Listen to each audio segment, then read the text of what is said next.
Good afternoon. I'm David Ferriero, the Archivist of the United States, and it's a pleasure to welcome you here, physically here in the William G. McGowan Theater, and those of you who are joining us on C-SPAN and on our YouTube channel. Today we're going to hear about War Plan Red, America's plan to invade the nation that shares with the United States the longest international border in the world. Our author is Kevin Lippert, who describes how both the United States and Canada, actually Canada first, had drawn up plans in the 1920s and the 1930s to invade each other. The U.S. plan was declassified in 1974. To put things in perspective, Kevin takes us through the history of the rivalry between the colonies, the United States, and what was once called British North America.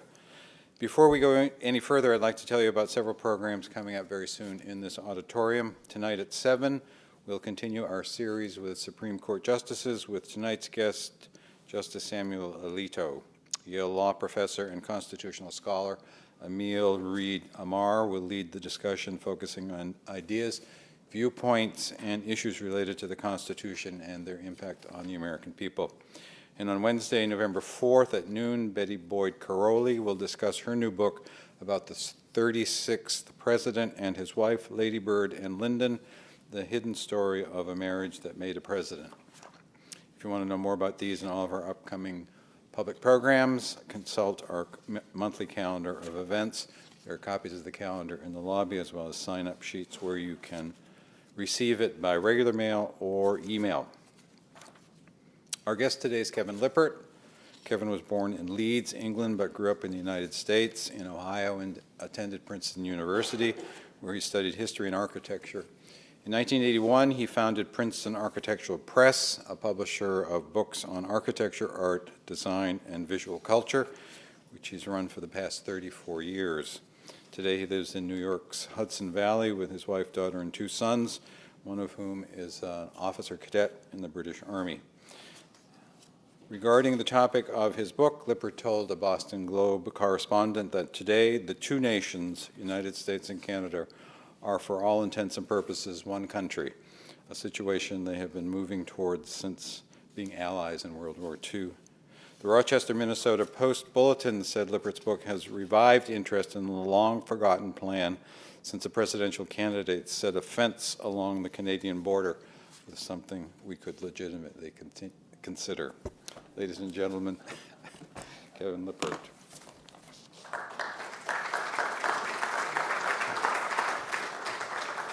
Thank you very much. I'd like to thank David and Douglas for inviting me here, and to you for either sharing or sacrificing your lunch hour to learn a little bit about some archival history, which I hope you find interesting, maybe even a little bit humorous. I want to start by telling you a little bit about how this project came about. David said I got a degree in history, so like most people with degrees in history, I needed to formulate a plan B as far as a career. So after a trip through architecture school, I ended up in publishing, where I spent a lot of my days worrying about what kinds of books might appeal to people.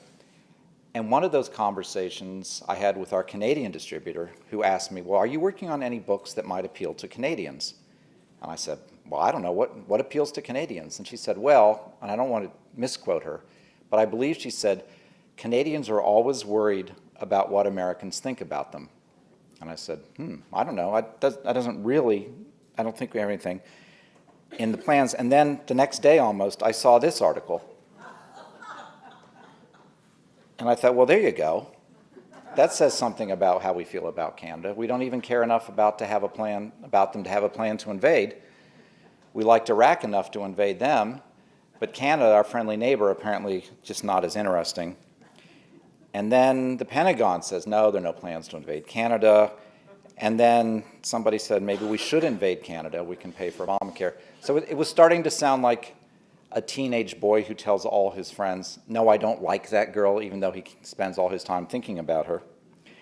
So it turns out, of course, that there was, in fact, a plan to invade Canada, and that's War Plan Red, which was unearthed in 1974 by a Canadian journalist who came into this building and asked John E. Taylor, who, your former director and I think a kind of a legend in the archives universe.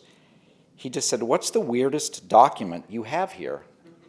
To which Taylor said, without hesitation, "Oh, War Plan Red. That's America's detailed plan to fight a war against Britain on Canadian soil."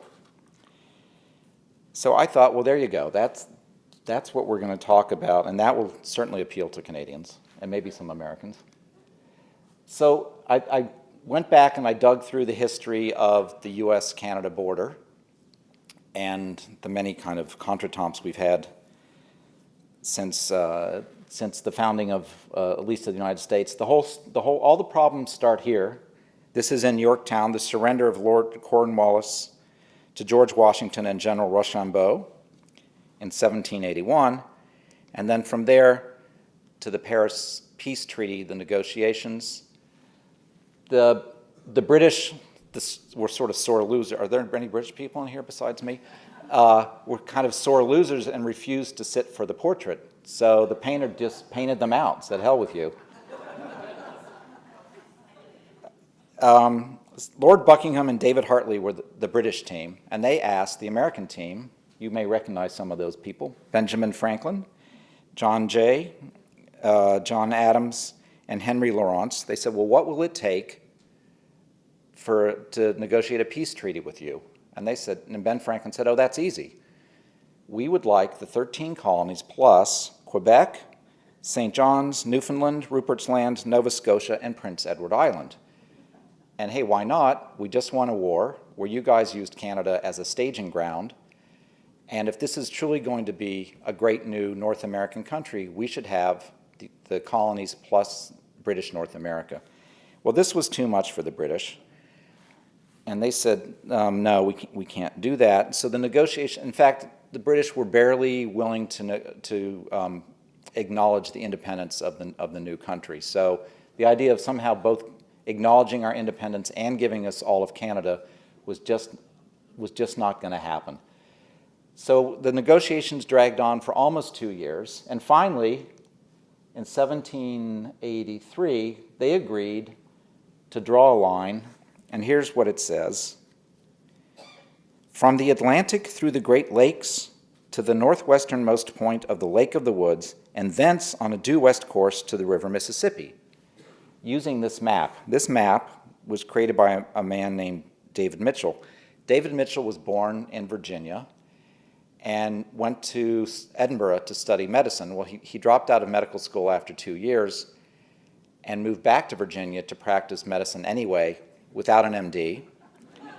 But in his time in Scotland, he got used to the nice cold drizzle and found the heat of Virginia a little insufferable. So he and his wife moved back to England and to London, where he set up shop, not as a doctor, but as a botanist and cartographer. So while there, he made this map of North America using whatever information he could find in London, which did not include any astronomical data for latitude or longitude. So the map is full of errors. And so, for example, on this map, drawing a line from the northern west corner of Lake of the Woods to the head of the Mississippi makes sense because he has those two sort of right opposite one another. But in reality, you can't do that unless you draw a diagonal line right through Minnesota, which is what happened. And now, I don't know if any Minnesotans here, that's what the northwest angle is. The northwest angle is one of several exclaves, which are bits of the United States that are surrounded completely by Canada. So Elm Point, Minnesota, you can only get to by going through Canada, and ditto Province Point, Vermont, and Point Roberts in Washington State. So Mitchell's poor cartography, coupled with the fact that several people thought that Canada had sort of slipped through our fingers, left a group of people known as the Warhawks itching for a fight with Britain to take back the country that should have been ours. Oh, one of those was Henry Clay, Speaker of the House, nicknamed the Dictator. And I have drawn a line here. When he was looking for an excuse. The HMS Lippert fired on the Chesapeake in 1807, looking for sailors to press into service. So Clay stood up in Congress and said, "Our wrongs have been great, our cause is just, and if we are decided and firm, success is inevitable." Thomas Jefferson said that taking Canada was simply, quote unquote, a matter of marching. So they could be forgiven for thinking that victory would be easy. By this time, the US population was 8 million compared to Canada's 500,000. Canada had only 6,000 troops, or Canada, I should say, Britain had only 6,000 troops, and the States more than twice that. And Britain was bogged down at home in a bruising war against Napoleon. And many Americans were born in America or had emigrated there. In fact, British General Isaac Brock declared that most Upper Canadians were, quote unquote, essentially bad, and so American that they would welcome a regime change. So war was declared in June of 1812, but what nobody could foresee was the ineptness of American soldiers. Here's a little battle map of the Canadian front. Most of the War of 1812 was played out on the Canadian front. When I was in high school, either I didn't pay attention or we didn't spend a huge amount of time on the War of 1812, maybe because it's not a great story from the American perspective. And here are 3 battles, if you want to call them those, 3 military engagements between the United States and the British on the Canadian frontier. The first up was William Hull, who attacked Canada and managed to lose Detroit in the process. Hull was a Revolutionary War hero, and he marched his troops from Ohio up to Detroit, but not knowing that during the march the war had actually been declared. So he didn't know that sending a schooner up the Maumee River loaded with supplies, a few wounded, and secret plans for an invasion of Fort Amherstburg, which is near Mackinac Island in the Detroit River, was a bad idea. So the British intercepted this schooner and knew all about his secret invasion plan. Hull and his troops arrived in Detroit, where they found only whiskey and soap, and launched their attack on Amherstburg, presumably clean but drunk. The British, commanded by Sir Isaac Brock, were expecting him, no surprise, and Brock had adroitly enlisted the aid of sympathetic Native Americans, led by Tecumseh. Panther across the sky is what Tecumseh means. Tecumseh famously said, "Who are the white people that we should fear them? They cannot run fast and are good marks to shoot at." Hull was very easily defeated, who took the bait when Brock issued a call for surrender on the grounds that he, quote unquote, could not control the numerous body of Indians once the battle started. So Hull surrendered without a shot.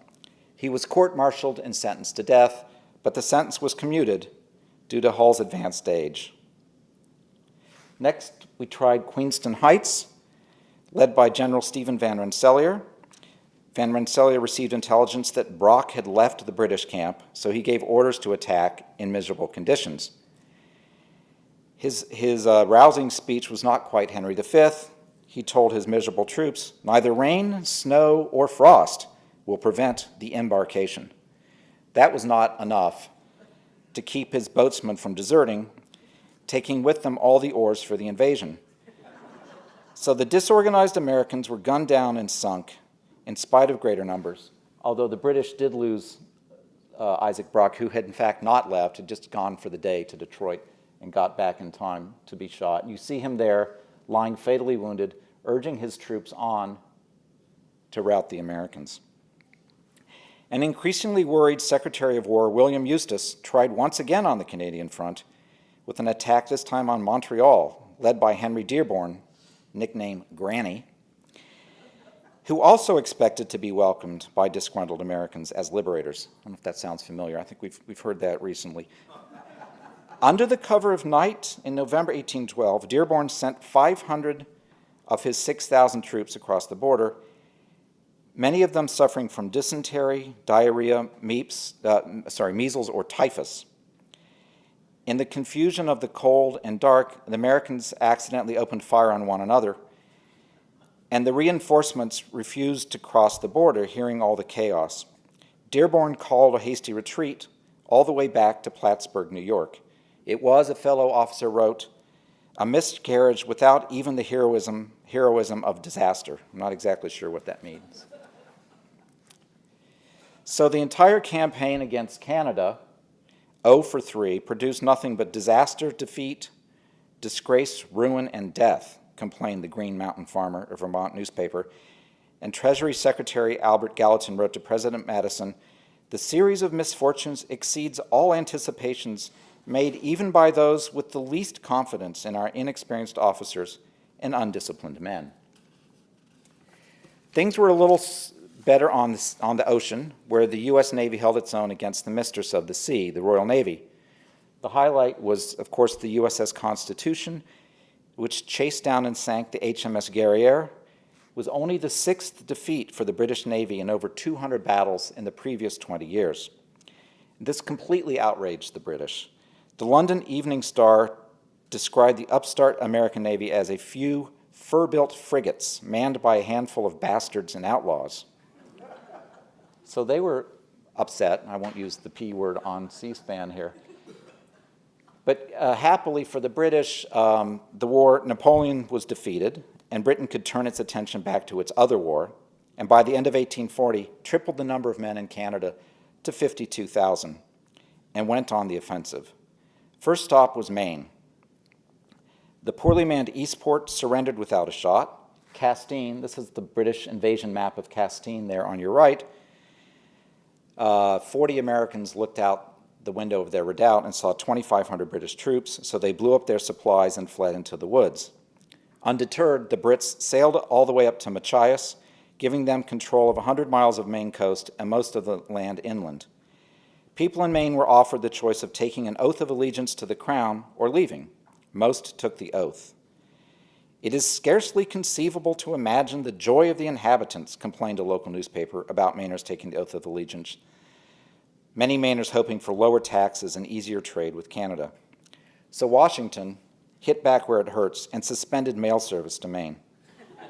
Amazingly, this did not bring Mainers to their knees, many of whom were keen to continue illegal smuggling with Canadians.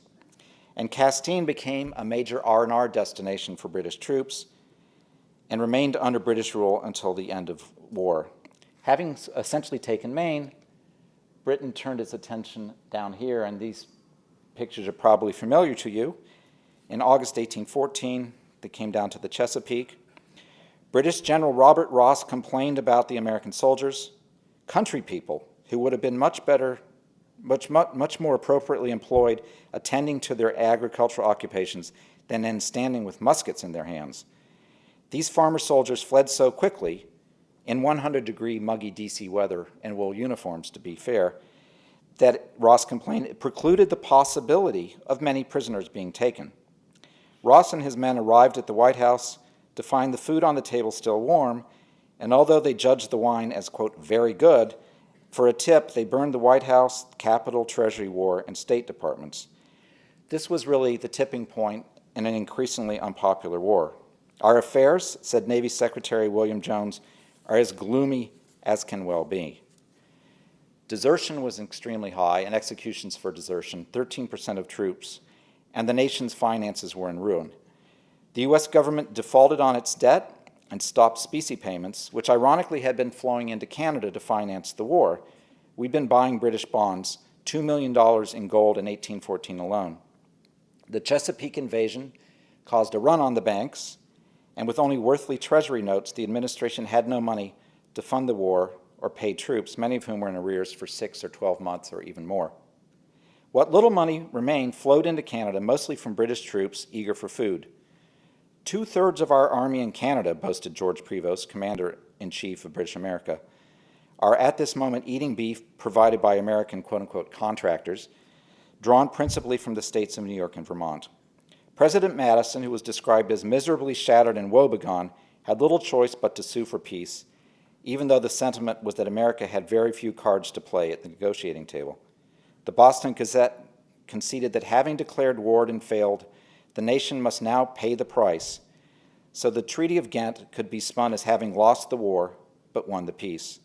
The Times of London agreed, calling the treaty deadly and disgraceful for letting the United States off without a sound flogging. Basically, the Treaty of Ghent restored the U.S.-Canada border to its 1783 definition, which left open the door to even more disputes. The first of these is the Pork and Beans War of 1839, also known as the Lumberjack War or the Aroostook War. As eager as many people in Maine had been to do business with Canadians during the War of 1812, Maine lumberjacks were fed up with people from New Brunswick coming over and stealing, quote unquote, their trees. So in early 1839, they organized a posse of militia to invade New Brunswick and capture any New Brunswick lumberjacks who were felling trees that Maine thought belonged to them. They were promptly captured by Canadian militia and marched off in chains to prison there. So the United States, I think maybe overreacted, authorized 50,000 men under the command of Winfield Scott, his nickname Old Fuss and Feathers, and $10 million to start a war against New Brunswick, to release the Maine lumberjacks. But Lord Ashburton, Chancellor of the Exchequer for Britain, was keen not to have another armed conflict with the United States and gave a good chunk of New Brunswick to the United States in order to avoid war. The whole territory we were wrangling about, he wrote later, was worth nothing. There was only one casualty, Hiram T. Smith, who either froze to death, drowned, or was run over by a cannon, or a supply wagon, or trampled by a horse, or all of the above. His grave marker is on Route US 2A in Haynesville, Maine. It's not worth the drive, I hate to say. The next one, another pork roll. I don't know what it is about pork in Canada. This one was on the West Coast. And here, because of the vagaries of Mitchell's map and the fact that it was mostly uncharted territory, it wasn't clear where the border went through San Juan Island. So both the United States and British citizens occupied San Juan Island. The British super merchant Hudson's Bay Company had a farm there and had also squatter settlers on the northern part. So one morning, an American Lyman Cutler looked out the window of his farmhouse and saw a British pig rooting around in his potato garden. So he did what any good American farmer squatter would do. He shot the pig dead. So this quickly escalated into an argument about whose fault that was and what reparations and claims. And in a sort of early echo of the Falkland Islands resulted in an enormous military buildup. The United States sent in 500 troops under the charge of George Pickett, who you might remember from Pickett's charge that all but lost the war for the South later on. The British sent in 5 warships and 2,000 men. And with the clear military advantage, the Governor General of Vancouver told the British Rear Admiral to invade San Juan Island and engage the Americans. He said in reply that to engage 2 great countries in a squabble over a pig is foolish. So this war also ended with a negotiated settlement.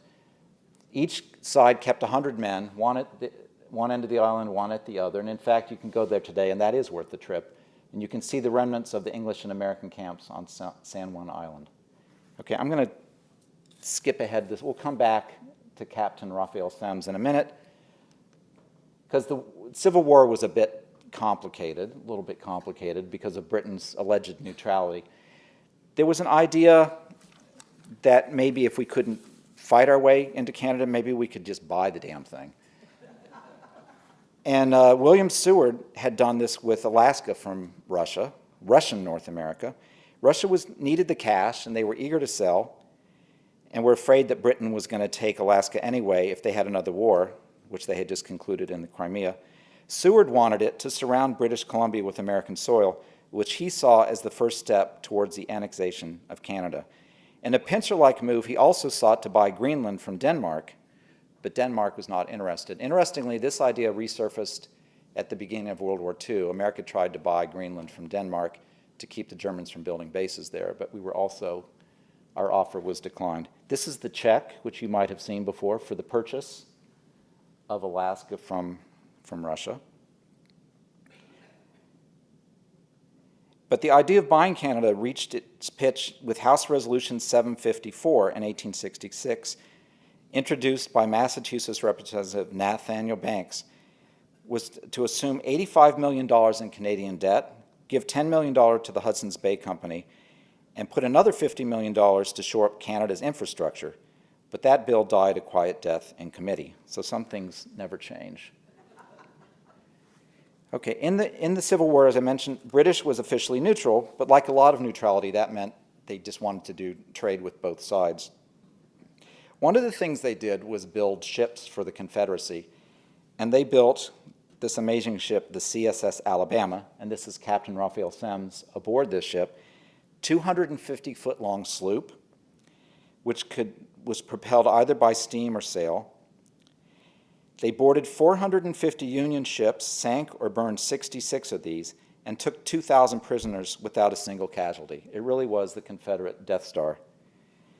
But worst of all, it sank the USS Griswold, which was a relief ship that left from Boston, flying both Stars and Stripes and the Union Jack, headed for Lancashire, filled with corn and flour and other supplies for England's textile workers, who were really suffering because they couldn't get any cotton from the South. So after the war, the Union sought reparations for the sinking of the Griswold and for the damage laid by the Alabama. They were looking for an official apology from England and reparations of several $100 million. Well, England was not about to apologize, and they didn't have several $100 million because their economy was in tatters because of the fallout from the textile industry. So we had an idea. Hamilton Fish, Grant's Secretary of State, said, "Tell you what, why don't you give us Canada and we'll just call it square?" But Britain was not going to trade Canada for Alabama. But some Irish Americans had a better idea. Why don't we trade Ireland for Canada? So are there any Canadians here who can answer for me, is this Fenian or Fenian? I would say Fenian, but my Canadian friends say Fenian. So I'll say Fenian until somebody shouts out, no, it's Fenian. There we go. Thank you.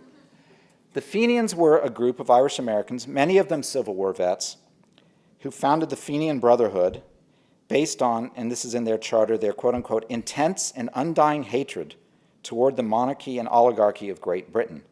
They quickly gained 10,000 members and over $500,000 in cash. They also called themselves the Irish Republican Army, which is the first known use of that acronym.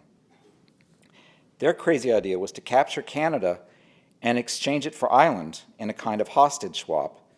Or maybe they could found an Irish Republic in North America, or maybe they could encourage the United States to follow with troops and annex Canada. Secretary of State William Seward, looking at 1.6 million Irish voters, kind of gave tacit approval to this idea. So the Fenians, once again, expected to be welcomed as liberators, but overlooked the fact that most Canadian Irish were Protestants and not Catholic, outside of Quebec, where the Hibernians lobbied for annexation to the United States to break ties with Britain. 1866, they invaded the Indian island of New Brunswick, but were quickly turned back by Canadian militia.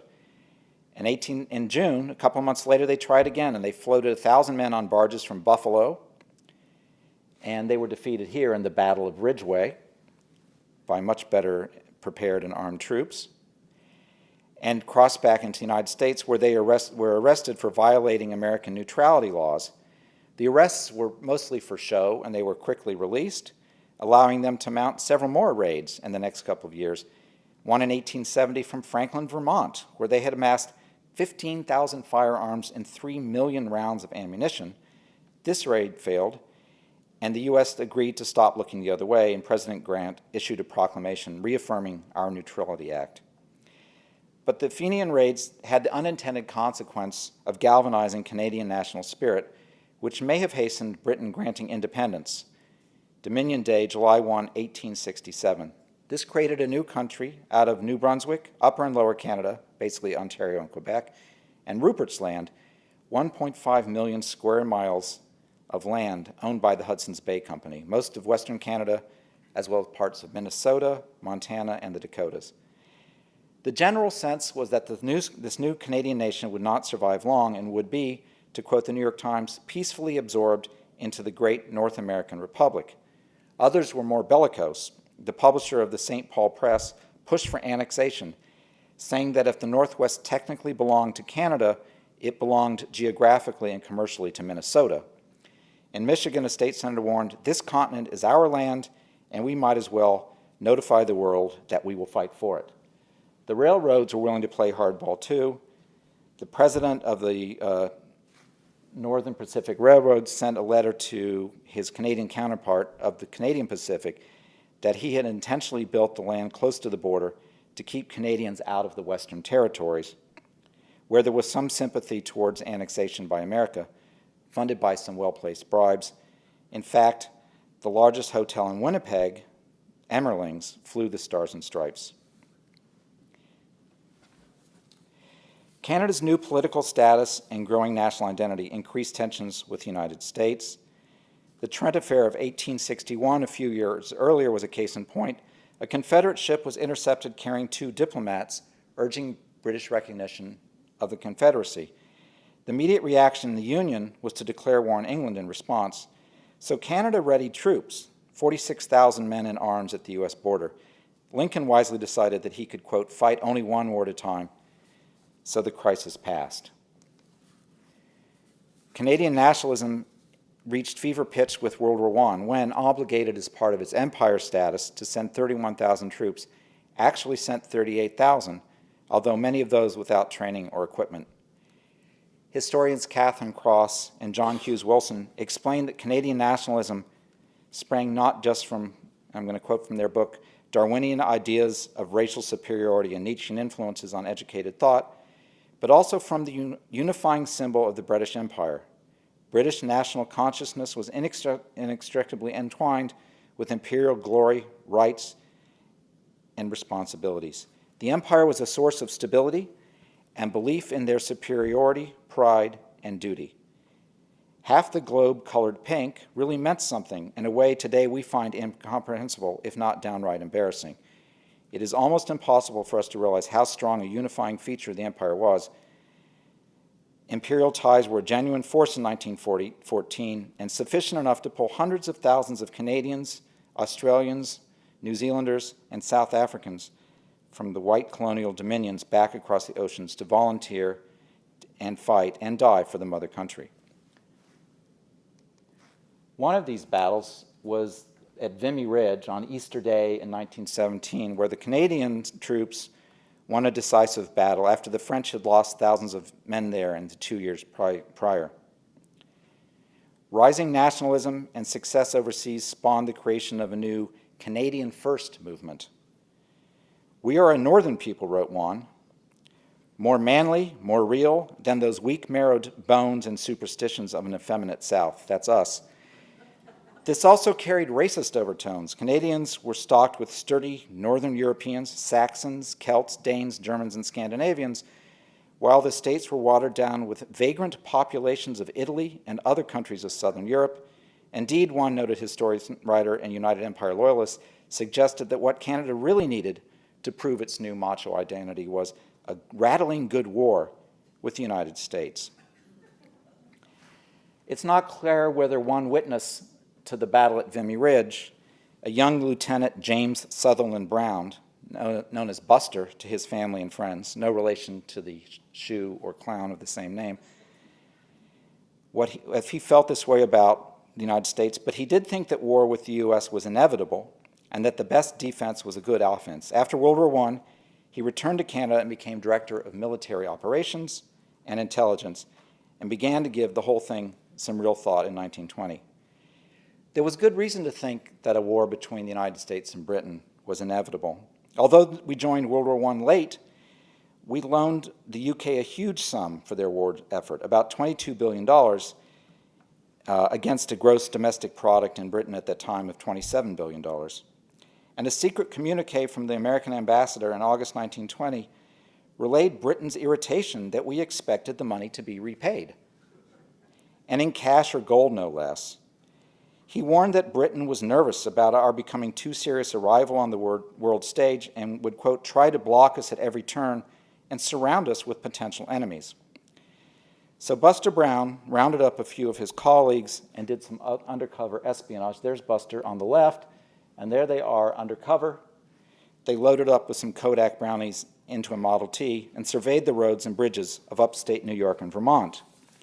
Some of his field notes are hilarious. The people of Burlington, Vermont seem, quote, very affable and not as American as other U.S. cities that we have visited.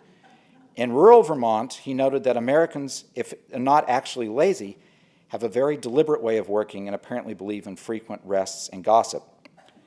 The women throughout the rural districts appear to be a heavy and not very comely lot. Similarly, a large number of men in the state of Vermont are fat and lazy, but pleasant and congenial. In a kind of comical echo of William Hull, Buster was convinced that invading Canadians would be welcomed, if not as liberators, then at least as bartenders, since Vermonters were eager for the drink prohibition denied them. Asking a local to identify Camel's Hump, one of Vermont's highest peaks, Brown quipped, "You people here are like the camel. You can go 7 days without a drink." He did find a large and influential number of American citizens who were not altogether pleased with democracy and have a sneaking regard for Great Britain, British law, and Constitution, and general civilization. I guess what we had was not quite civilization. On the whole, he concluded Vermont was at best an obstruction for any invading Canadian force. Here is the cover of his defense, this is very Canadian fashion. It's self-deprecatingly called Defense Scheme Number 1, even though it's a full-on invasion plan, urging utmost secrecy lest this document fall into the hands of enemies of this country. What Buster envisioned was a series of lightning raids, sting like a bee and retreat like a butterfly, blowing up bridges and roads behind, in order to buy time for the British to sail to Canada's rescue. And you can see here his five-pronged attack. If you can kind of keep that in mind, you'll recognize a mirror image of that in a minute.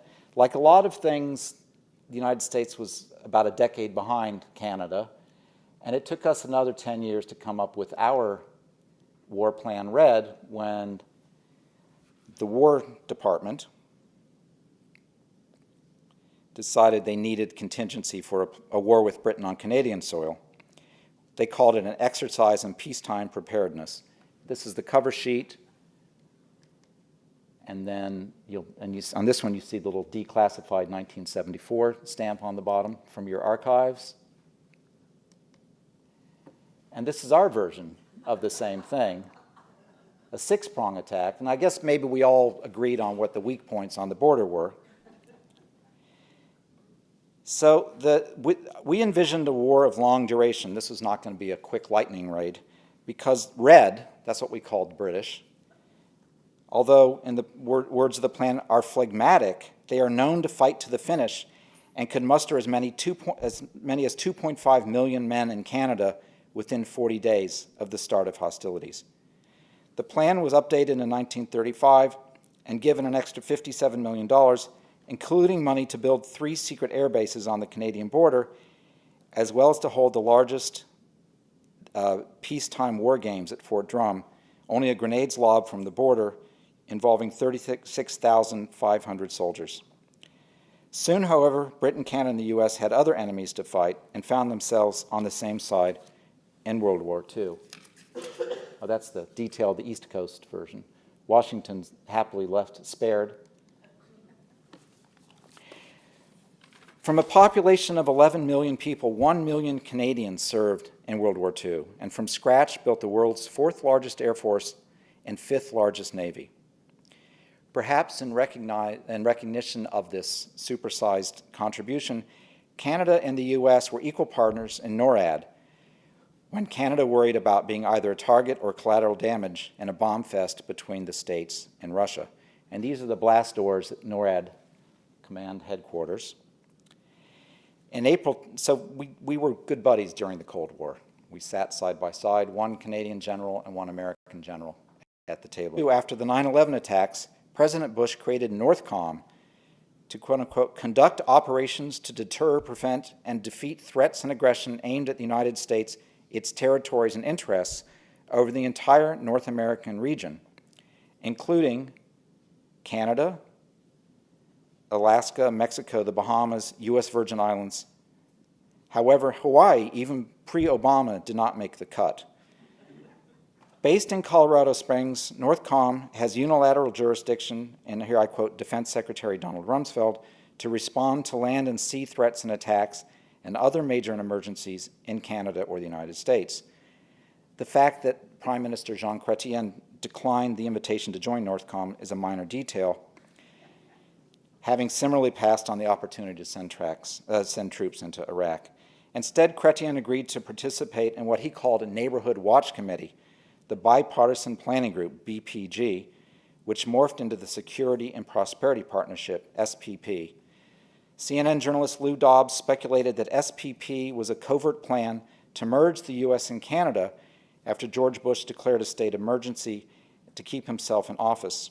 Obama did not support the SPP and canceled it in 2009, but not until NORAD had been expanded to include at least maritime awareness. So in effect, we kind of got NORAD, and we got NORTHCOM by expanding the definition of NORAD. War Plan Red and Defense Scheme Number 1 seem a bit silly now, since our two countries have slipped quietly into peace and our economies and cultures are so intertwined. We are each other's largest trading partner. Our trade last year with Canada was $617 billion versus $536 billion with China, and a deficit of only $32 billion versus $315 billion respectively. 74% of Canadian exports come here, and 51% of its imports come from the States.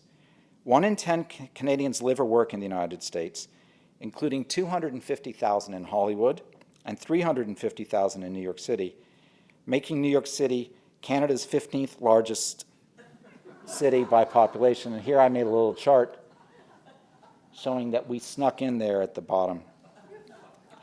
700,000 First Nation Native Americans have dual citizenship, U.S. and Canadian passports, which makes that larger than the state of Alaska. And more than 60 million border crossings are made every year, 2/3 by Americans coming south and 1/3 by Americans heading north.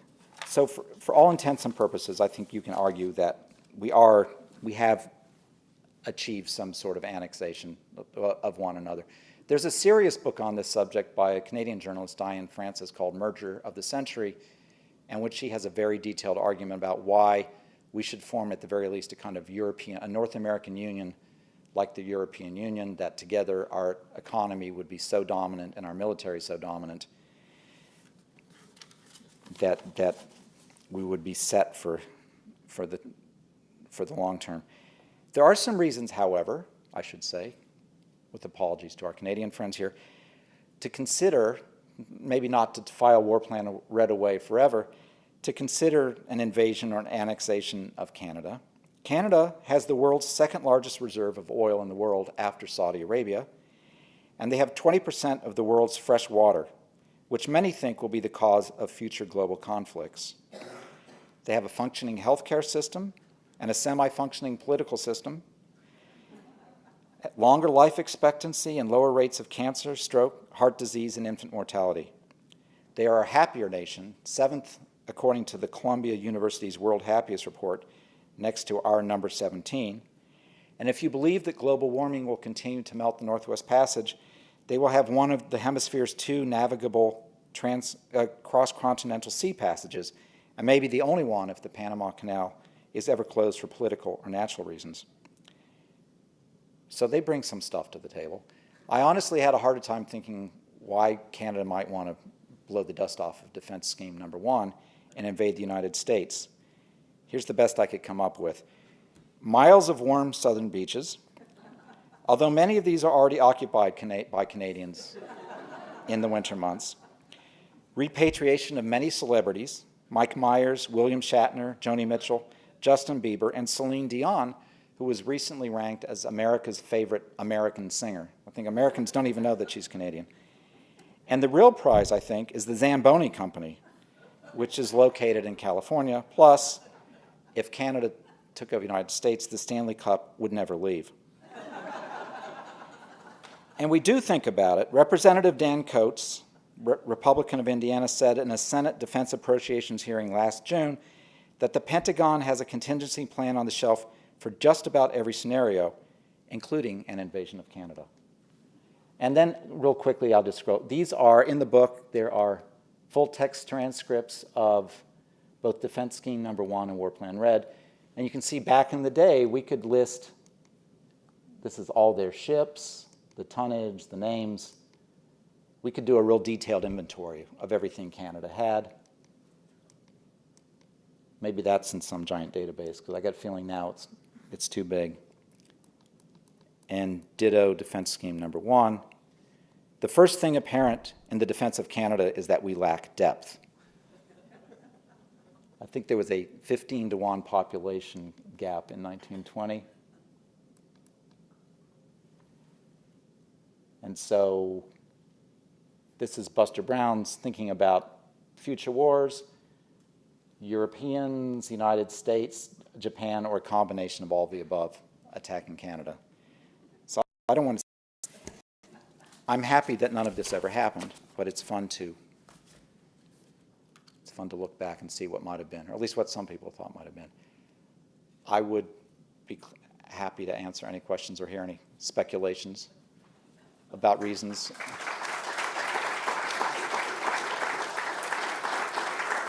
Thank you. Thank you. Very interesting.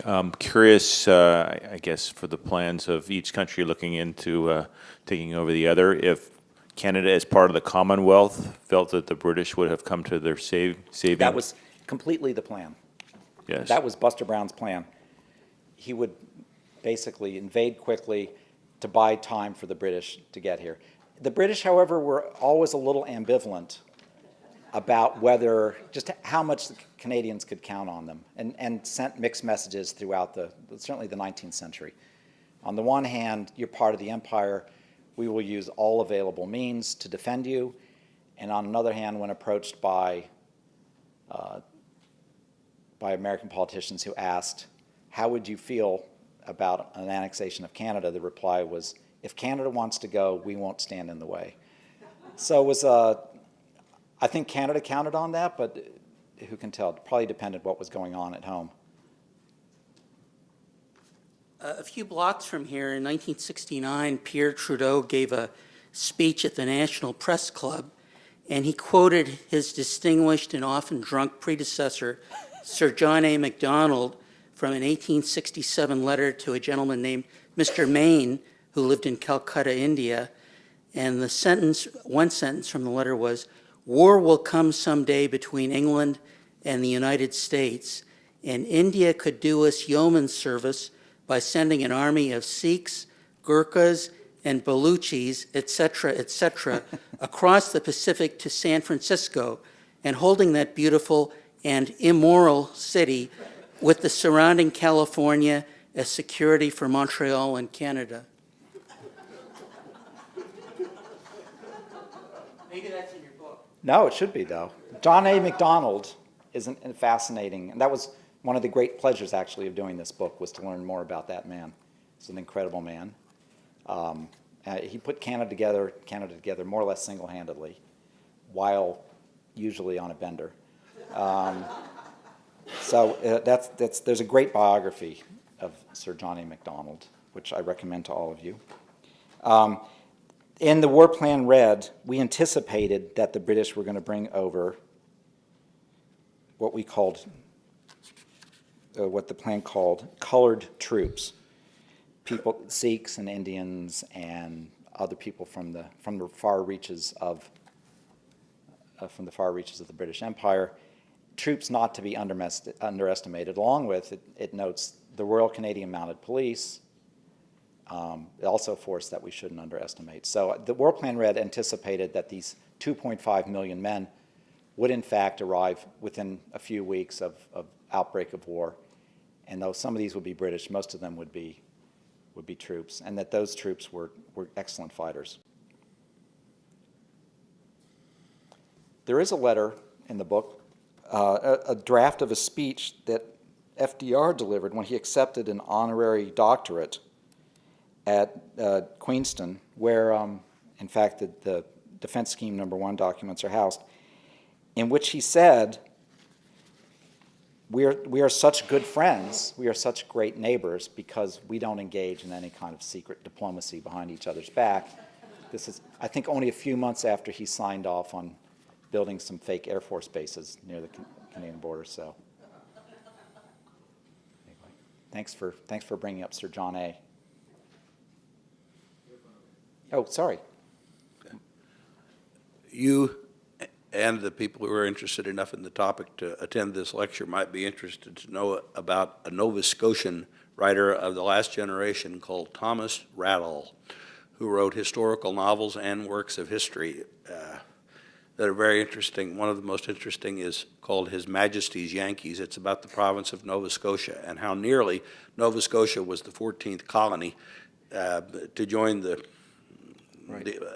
other 13 in fighting the American Revolution. But I discovered Radall a year or two ago. Rattle, R-A-T-T-L-E? No, R-A-double-D as in David. L-E? A-L-L, Radall. R-A-D-D-A-L. A-L-L. Okay, good. Go buy some books. I will. Thank you for that. Hi. So all this being the case, how would you summarize the inability of the United States to take Canada? I mean, was their economy strong and independent? Did they get a lot from Britain? Couldn't we interrupt supplies and arms and things like that? So You're in the 19th century? just overall, Overall? I'm asking you for the whole scheme of things. Well, Why? in the 19th century, for the most part, Canada was an extremely poor and agricultural nation. It didn't even have a standing army until 1899 when, by obligation of treaty, they had to muster some troops to go fight the Boer War with the British. The RCMPs came out of the Northwest Mounted Police, which was a small force basically aimed to fight liquor runners in British Columbia. And they had like 450 men, I have the details, and an almost equal number of cattle and other livestock. I don't know why you needed livestock to fight liquor runners. But I think there was a sense that Canada would basically at some point need to be part of the United States, that economically it could not stand on its own. And a lot of newspaper editorials and a lot of writers of that, certainly throughout the 19th century, thought it was just a matter of time before Canada would be absorbed into the Union, just out of more of financial and economic necessity, and that probably we didn't need to waste men and bullets having that fight for something that was going to come our way, one way or the other. After that, I think certainly by now, in WikiLeaks, there was a document about the North American Initiative, which was a document about how to quote unquote sell the idea of a U.S.-Canada merger to the Canadians. So the idea is not dead by a long stretch, but I assume at this point it would be either by mutual agreement or some sort of passive-aggressive war. Instead of cutting off mail service, we cut off internet service. Or ATM machines. I mean, take away my ATM and my internet service. I'll become Canadian in a matter of minutes. So, Thank you. I believe you have a poster up, and I assume that's the West Coast and what would be called the Pig War, and that was possibly a close call. Were there any other things later in history, skirmishes for liquor or other things that you talked about, I guess, false Air Force bases and things, but that shots were fired or things were close to be fired or anything like that occurred? let's see, after the Pig War. So I'm talking about the 20th century, with the plan in the 20s or 30s or any of that period. No, there were no, that I know of, there were no almost wars like the Pig War. There are still some border disputes. Seal Island, which is Machias Seal Island off the coast of Maine, is an unresolved border dispute between the United States and Canada. And I think it's sort of maybe jointly held, it's maybe officially American territory, but there are two Canadian lighthouse keepers who live there 9 months out of the year. But I don't think either country really feels like pressing it. There was an American guy who used to sail out, and it mostly involves lobster pots. Who gets to put their lobster pots near Machias Seal Island? There was an American lobsterman who would go out on an annual sail just to plant an American flag in front of the Canadian lighthouse keepers, just as a kind of reminder. But that's as close as there is today, and I don't think any shots have been fired other than verbal shots about that, thankfully. Hi. Other speakers? There have sometimes been. You'll have to go to the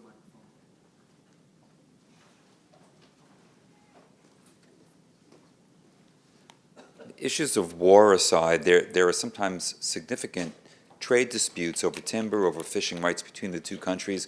Is that an outgrowth of these earlier low-level conflicts, or is that completely based on commerce? No, I think absolutely. Also, in 1968 or 1969, we sent the icebreaker, the USS Manhattan, through the Northwest Passage without asking permission, without notifying the Canadians, and that caused a great deal of upset.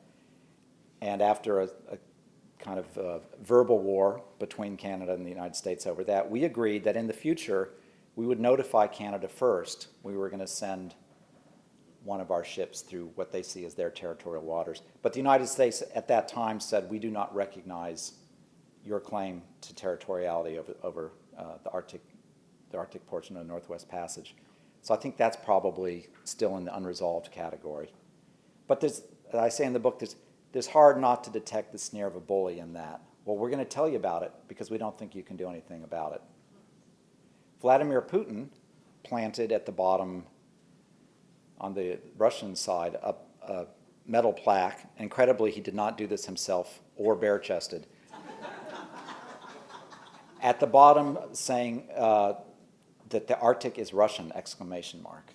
So he also has some skin in that game, I think, no pun intended. That's one of the arguments in Diane Francis's book, which is that together the United States and Canada can fight off any Russian threat. And in fact, the Canadian border with Russia is, at least until recently, is defended by a volunteer militia of Canadians using Enfield rifles, they use Enfield rifles, which are World War I vintage, which is what Buster Brown imagined would be the weapon of choice for Where do they defense have a number border one. with Russia? Above Alaska, or? But yeah, British Columbia and north of that. But I think most of our lobster and timber and fishing rights have been either resolved or we just helped ourselves. Okay, anyway, thank you very much. And as a publisher, I would be completely remiss in not telling you that there's going to be a little book sale and signing upstairs immediately following. So if you're feeling so inclined, please come up and buy a book. I'd be happy to sign it. Thank you for your time.